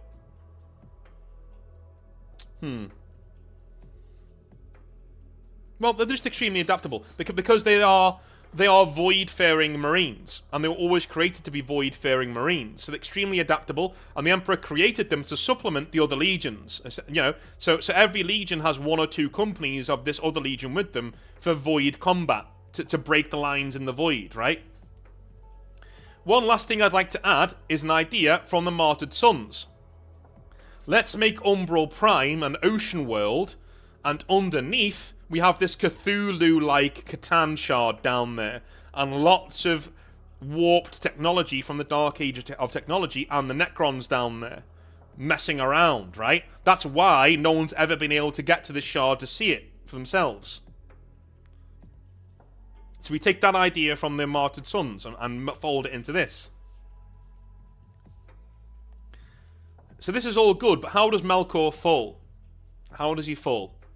Well, I'm going to say he doesn't get to the Horus Heresy, right? He starts to doubt the Emperor. He doubts people around him. He falls through sheer loneliness. nobody really gets him. And nobody really explains to him what a pariah is, because nobody really knows. Nobody really knows. And also, he keeps hearing this voice in his dreams calling him back to his homeworld. To the city under the waves. Right? Keeps calling him back, and eventually he does go back. After a very hard campaign where he loses a lot of men. Let's put it that way. He sees a lot of men wiped out under his command. Maybe it's like a Gate 42 thing or whatever it is with Horus, where a lot of Melkor's men are slain on Horus's orders because they're there to hold a gate or something, or their ships are annihilated in orbit, right? It kind of disillusions him to his role in the Crusade, and he goes home, and he ends up traveling below the surface of the world. By let's call it like this, like a surface to deep sea elevator goes down, And when he's there, he encounters the Leviathan, this like massive, huge Jormungandr style Necron construct that is actually powered by the Deceiver. And he falls to his knees and says, right, I'm worshipping this guy. This guy's the thing. This is what it is, right? He gets a lot of the gifts that the Necrons had and starts the process of biotransference for his people because the rampant mutations that he cured them of have come back. That drives him even more into the arms of the Deceiver. Yeah? Eventually, reports start getting out there of what's going on. And I'm going to say, do you know what I'm going to say? I'm going to say fuck Fulgrim, right? Because Fulgrim is now almost turning to chaos, right? And because he knows what's going on, like he knows that he got all of his, shall we say, genetic tampering abilities, right? From Melkor. He tells on him. Melkor goes to him and says, listen, I found this god, right? Because he thinks, he's a bit autistic, right? He thinks that Fulgrim's his friend. And Fulgrim tells the Emperor. Because he wants to get rid of Melkor. He wants to get rid of him. He wants him gone. Right? Because he wants all evidence that he took all of his technology gone. And he offers, the Emperor, he says, I will go and I will bring him back or destroy him, wherever it needs to be. And the Emperor, knowing that this guy is a pariah, that Melkor's a pariah, and is terrified of him, says, no, quietly get rid of him. Quietly get rid of him. So, Fulgrim takes the Iron Hands, and the Iron Warriors, the most unthinking of the legions, right? Who are just going to do as they're told. He takes them with him, and they annihilate the homeworld of the Void Seers. Okay, a massive battle takes place with the Void Seers and our main men here. And shall we say, they take him captive. They take Melkor captive, and he is kept as Subject 11 in the Vaults of Terror. He's kept in there. His legion is wiped out, and the remnants of them are absorbed by other people. Right? They're absorbed because not a lot of the true tragedy of Melkor is not a lot of his legion turn up to fight for him. Yeah, some diehards do, especially ones taken from Umbral Prime, but most of them don't. And those who don't actually take part in the Purge, and for their service, that they are allowed to be mind wiped and sent over to the Ultramarines, essentially, because they're so adaptable, they become Ultramarines, and that's why the Ultramarine swells. Yeah. So that is our 11th Legion. It is very Cthulhu. It is very Lovecraftian, and we have a Primarch who means well and is a scientist, a well-meaning scientist who, with the best of intentions, falls not to chaos, but to hubris and ancient powers of technology. He falls. And his nature is such that the Emperor can't allow him to live much longer, much past this. Because he's a pariah, and he's the only pariah Primarch. He's the only one. Right? And what he was discovering and what he was doing could have actually ended the galaxy, right? By bringing the Catan back. Now, what we could do, if you want these guys to come further forwards, right? Yeah, the Outsider. It could be the Outsider instead. Yes. Crovenin, yes.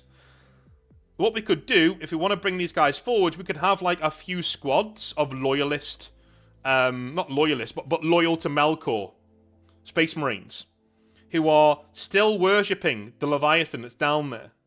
Because even an exterminatus won't do it, man. He's in the crust somewhere. It's an ocean world at the end of the day, right?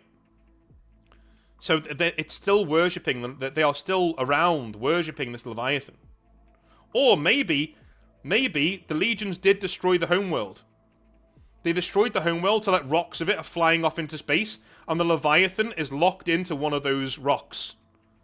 Right? And it's not just a shard of the Outsider, it's like most of the Outsider. Most of the Catan, known as the Outsider, is in this one big Leviathan. And it's floating throughout space. And these disparate Chaos warbands, they're not really Chaos warbands, they're like, Renegade warbands, who look like this on screen, are Space Marines infected by Catan power, and they're trying to find this shard. They're obsessively trying to find it, to reawaken it. And to like set it up as a new proto-emperor sort of a thing. It's the Leviathan in the dark, they call it. The Leviathan in the dark. That's what they're searching for. So by combining some of the ideas, I think we've got like 60 to 70% of the Void Seers in here. We've got like 10 to 20% of the Martyred Sons and 30 to 40% of the Purifiers, all wrapped up in one legion.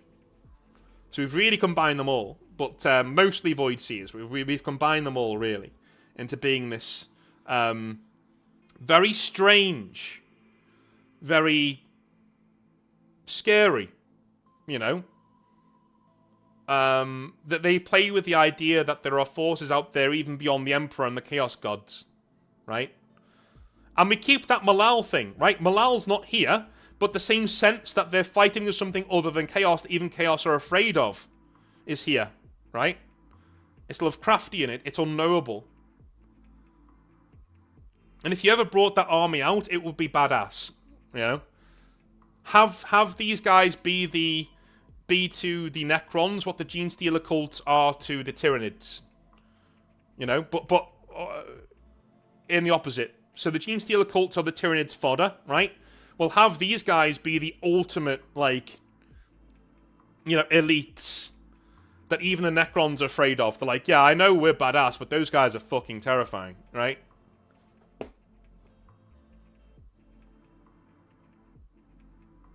Yeah, I think we run with this. I think we run with this. I think this is a good idea.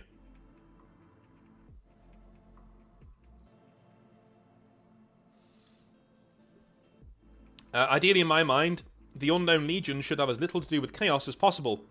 They have to be something a little bit worse to justify the complete removal from all records. I agree. Yeah, I agree. But I think a little bit worse would literally be, literally screwing with the Emperor's plans. Do you know what I mean? Like, literally screwing with them. And I think Melkor does that. He has the potential to unravel the Emperor's plans completely. Because he's a pariah, number one. And number two, he's toying with forces that even the Emperor couldn't control. And those forces are very receptive to Melkor too. So he sees it as best to just get rid of this Primarch. We've got his Legion. His Legion are on side for the most part. So let's get rid of this guy, right?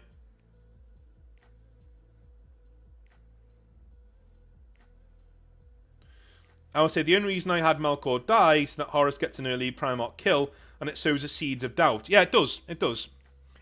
But the thing is, then we'd have to explain why Horus doesn't really talk about Melkor. It's kind of like in Red Dead Redemption 1, now that you've got Red Dead Redemption 2 with Arthur being such a big deal, why the fuck doesn't John say anything about him in Red Dead Redemption 1? Because you can't change it, right? Unless you remake the game. Because it's the game that came first.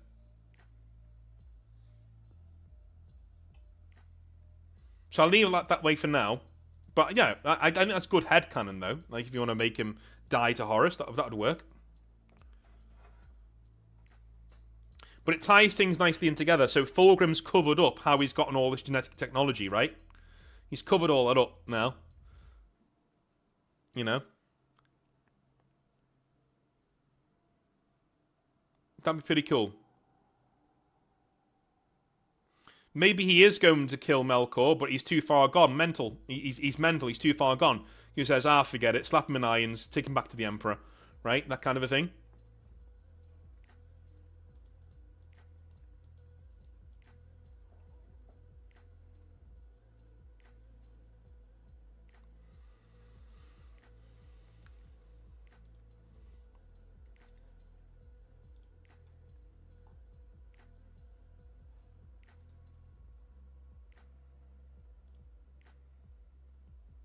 Yeah, I'm really happy with the way that went. I think that went really well.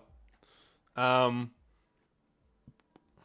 I think that went really well.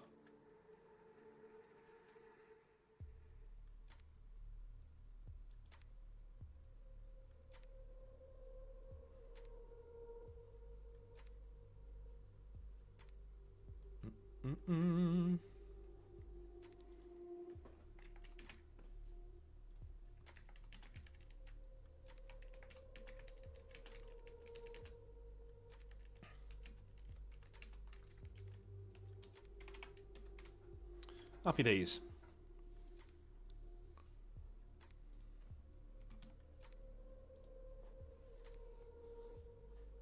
Right, so I think we're kind of done with the 11th Legion. That was relatively painless. Relatively painless, but there we are. It is the Void Seers with a combination of everyone's ideas, and that is the 11th Legion that we are putting into the Exileverse. So there we go. There we go. Awesome. We could even, just to go back to it, remember that we had the Iron Warriors do the Men of Iron thing. Maybe they get some of their ideas from this Legion by annihilating them. They're like, oh, hang on, they were onto something down here. Right, that kind of a thing. It all links in together. It all links in together. Beautiful. Nice and elegant. Just how we like it. Just how we like it. Right, I am available now to have a little bit of a Q&A. So I'm going to get myself a drink. I'm going to do a bit of a Q&A. We're going to chill out for a bit, and then we're going to call it. So I'll see you in a minute.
Alright, I'm back.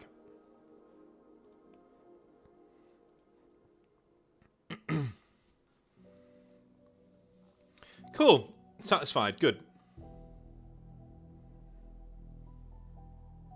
So, quick question. Are any 40k remaining loyal to the Primarch and a Necron mix, or is it only the ones who fall to the Catan? I'm thinking the... Well, there are two sides to the Void Seers, from what we've done.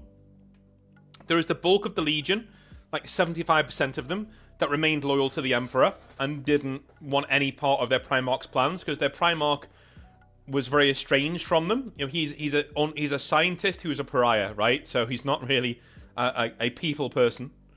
So they were happy to stay with the Emperor when they found out what their Primarch was doing. You know? It's Fulgrim who is the snake in the grass, basically. You know, he's the one who tells people what's going on. And the traitors are the Astartes, probably taken from Umbral Prime itself, who follow Melkor and stay with him, and eventually they are cast out and they run away and try to find the shard of the world that's going through the space, you know, that kind of a thing. We aren't doing the Primaris Marines, are we? I don't know. Probably not. And the reason for that is, I think you can have Primaris Marines models without doing Primaris Marines. Do you know what I mean? I think you can redesign the Space Marines to have better armor, you know, Mark 10 armor and things, and maybe give them a few extra bits and bobs as time goes on, without actually having to say the Primaris Marines are a thing, you know. You know.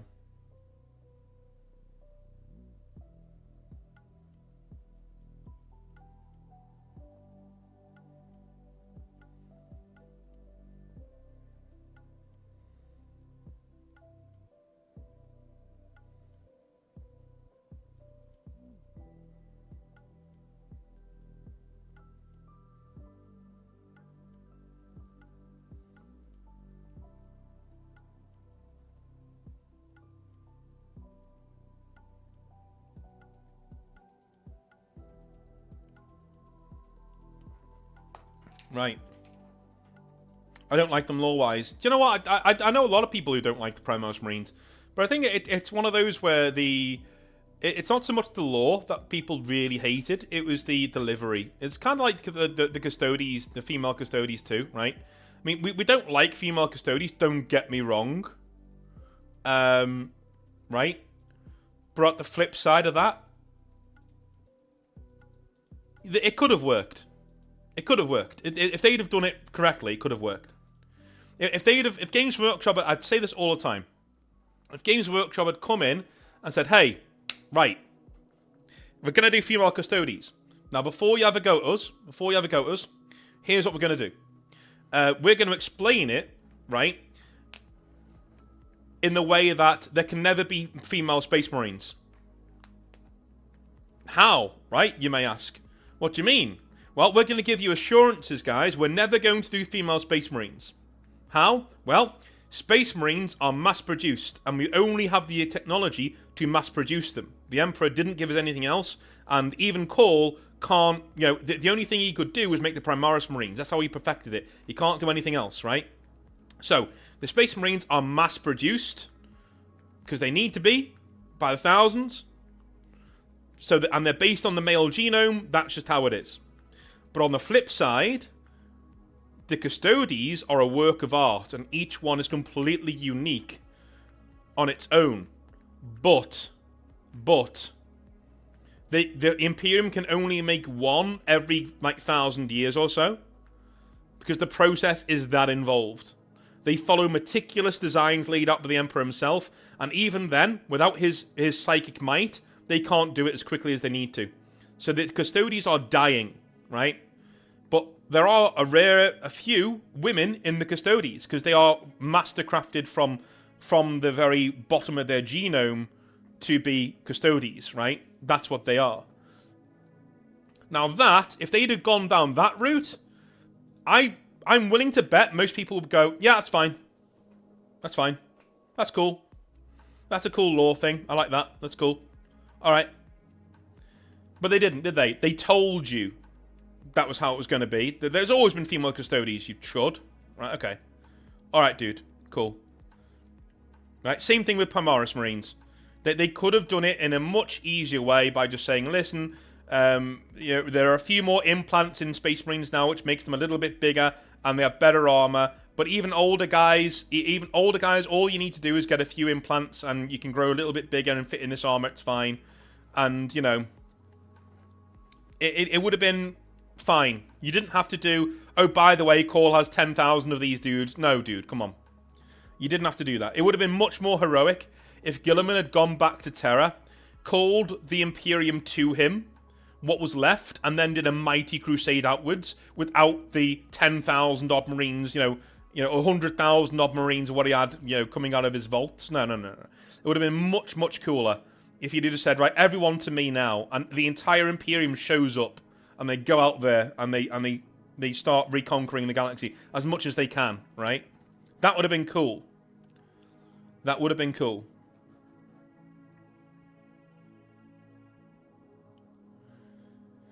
In relation to the Exileverse, do you dislike the Primaris Marines due to them being made for money-grabbing reasons or for another reason? I don't like them because their lore reason for existing makes little sense.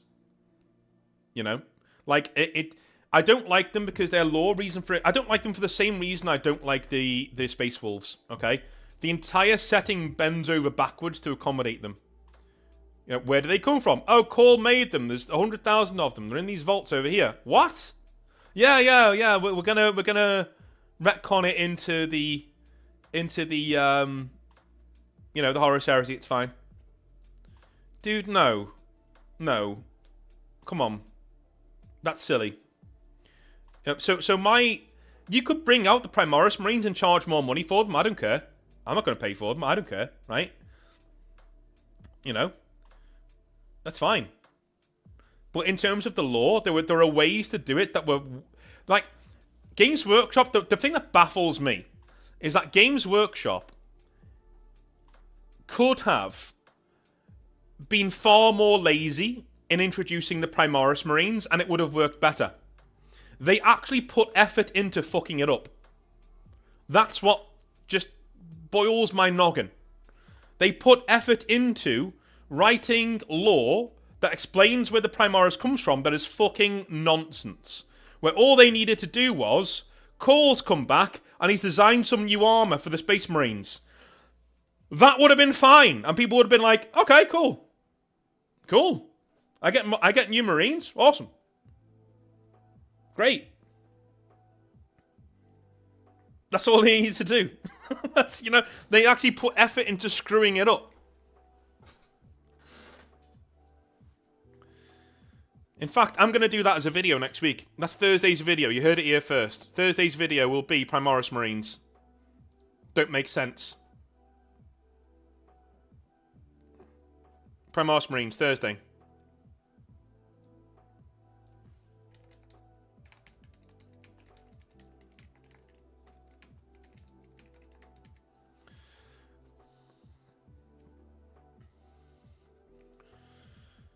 Yeah, here's some fresh war gear I've been working on. Have fun. Exactly, Crovenant. Exactly.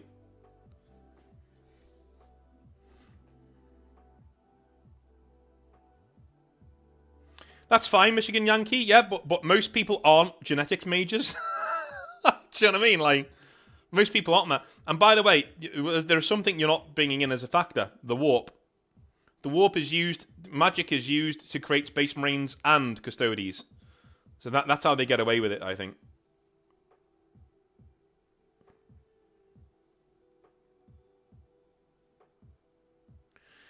When I release my alternate Horus Heresy, where would you suggest I release it to? Probably... I don't know, man. If it's got to be free, so anywhere you like. Like, I would say Reddit. I wouldn't... I'm not a big fan of Reddit, but, like, if you want to get in front of people, Reddit would probably be a good place, right? There are lots of free file sharing websites that do things like that. Have a look at those. My Discord, release it there. People would love to read it. If it's like an alternate Horus Heresy. Yeah.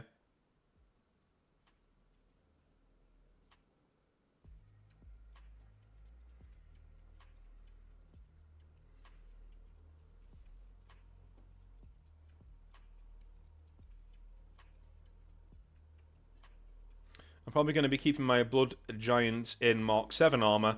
Resizing shouldn't be too difficult. Salamanders were already pretty big for Marines, if I remember correctly. Yeah, they are pretty big for Marines.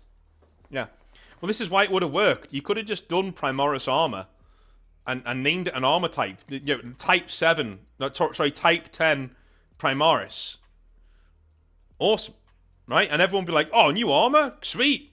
Where do I get it? You know? Google Docs, yeah, server type, that would have been fine, yeah. One really cool way they could have done it is take all of the chapters of Space Marines, they get all the best toys first, right? I.e. the Minotaurs, i.e. Red Scorpions, right? All the guys who get the nice stuff first. And when you show the Primoris Marines first, you put them in those colours. That would have been really cool. Like, they're straight off the presses. Here's the new batch of Primoris Marine armour. It's going to be available to buy for all of your forces. How cool would that have been? People would have gone schizo for that. And it would be so little effort. So little effort. People would have gone absolutely mental for that.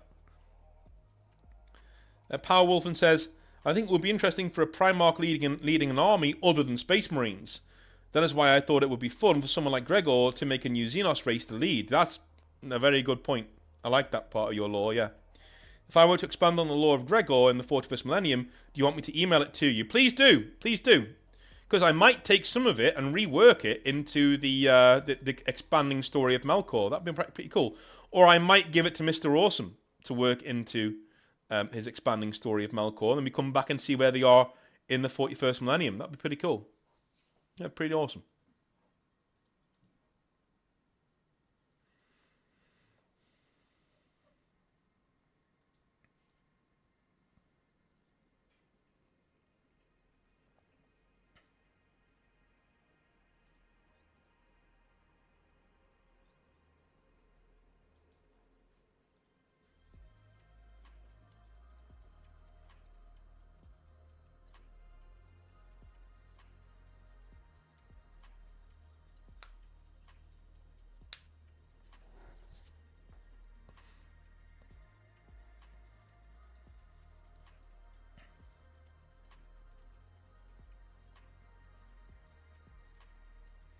I agree. Normies already know Space Marines in blue. Seeing them in the bronze of the Minotaurs, maybe some Spartan-themed war gear, that'd turn some heads. It would. But it also, like, the reason why I said that as a suggestion was because the old lore heads would also be like, oh, this is new armor. That's why it's the Minotaurs who have it, because they always get the new toys first. That's why, you know what I mean? Have the Iron Hands. It'd be Iron Hands, Minotaurs, and Red Scorpions. Those would be the three that I'd do. Because you got them, people who are allied to the Mechanicus, the High Lords of Terror, and the Inquisition, getting the new toys first, basically. That's what I would do. And so all of the old lore heads, the lore anoraks, would be like, wow, you actually know the lore, Games Workshop. You've lent into it. That's cool, right? You don't just make it a fucking Saturday morning cartoon about Rabute Gilliman. You can have him there, and he gets some Primaris Marines as well, but, you know. It's a move that would have pleased everybody, so of course Games Workshop would never do it, yeah. Yeah. Positive Geekery says, anyone decided what they are taking to Exile Fest? I'll be taking Emperor's Wolves, Space Marines, to Exile Fest. Indeed. I'll be taking Space Marines. I will only play, though, if we need an extra player to even up the numbers. Then I will play. If not, then I will probably chill. And I'll set up my army. People can come and maybe play a small game with me. But yeah, I'll just chill. Yeah. It is the 21st of June, for those of you who are wanting to partake. Will be the tournament. All of the instructions are on screen right now. If you want to come to our one-page rules tournament, it is Warhammer 40,000 themed. So if you know Warhammer 40k, you'll be right on in. We're using all Warhammer 40k terminology. You know, there's no weird things going on, right? But it is a tournament where there will be prizes for the top 3 ranked players and a night out afterwards.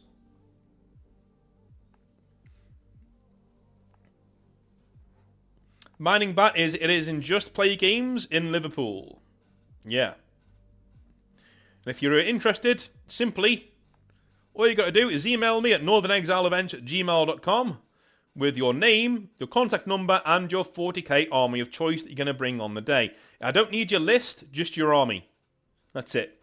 And then you get a free welcome packet, which gives you not just the location, the times of things, places to go, places to eat, places to stay in the city, but it also gives you the missions of the tournament and the rules of the tournament and start times and things. So send me your name, contact number, and army of choice, and you will get that welcome packet back. Is there anywhere you would know where I could learn, go to learn for a 30k? Any Horus Heresy group will allow you to do that. Google is your best place to go and do that. So look for Horus Heresy groups near you. I from what I know, they're all good lads. All good people. All good people. They'll be happy to help you.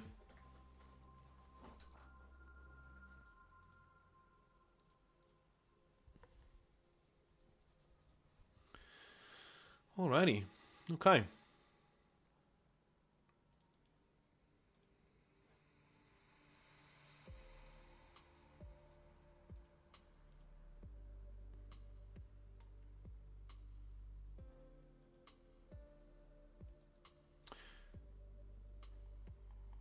Okie dokie. I think we're going to leave it there. I'm going to get myself something to eat. I'm starving. I'll be back tomorrow for some Hobby Nightmares. I may as well give you a little preview. In fact, I can't because I've not done the thumbs yet. Oh well. But anyway, tomorrow's Hobby Nightmares will be on when pretending to be a hobby store manager goes wrong. It is a very awkward Hobby Nightmare tomorrow. And then on Tuesday, we will be doing a 40k rant on specialist games like Titan Legions, Blood Bowl, Battlefleet Gothic, right? And it's titled, Remember When Games Workshop Created Games? I Do, a 40k rant. We'll then be doing some more Hobby Nightmares on Wednesday, followed on Thursday by a Primaris Marine discussion video, 40k rant, and then finishing the week off with some lovely Hobby Nightmares on Friday. So, I'm not sure, in fact, no, I know for certain next week there will be no live stream on a Sunday because it is my birthday. So next Sunday is my birthday, so there'll be no live stream on that day. I'll be spending it with my daughter and my missus and my mother and my sister and whatever else is going on. But I will be doing live streams at some point next week, and there will be gaming live streams. So I'm going to do a little bit of gaming because I want to get back into it. I want to have some fun. I want to chill out for a bit. So I'll be doing some streams next week during the week to make up for it. And then we'll be coming back on Sunday the 9th, where we are finishing off our break sessions on the Exileverse by reading out everybody else's 11th Legion and seeing what else was out there, the other ideas that I thought were really, really, really good. So I'm going to read them all out on the 9th of February. So after that, we'll be getting into the next, the 16th, we'll be getting into the next, what's its face, the next Legion, which is the 12th Legion.